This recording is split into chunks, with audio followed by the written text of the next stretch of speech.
माग सरा हा सुटला सुटला विठ्ठल केसरी सातेवाडीकरांच्या मैदानातला फायनलचा फेरा सुटला.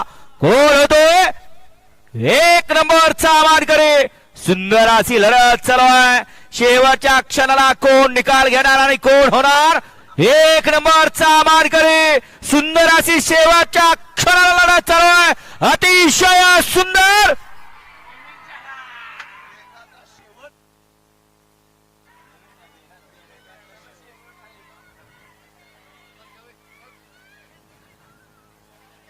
मालकानं संयम ठेवला की सर्व काही साध्य होत असते. बाकीची नावं ठेवायलाच असतात परंतु मालकानं त्या जागेवरती राहिल्यानंतर मुके विचार पळतात फक्त मालकांच्या नावासाठी. अतिशय सुंदर असा फायनलचा फेरा संपन्न झाला आणि शेवटच्या क्षणाला निकाल घेतला. मच्छिंद्र कोळेकर कुठे आहेत? मच्छिंद्र कोळेकर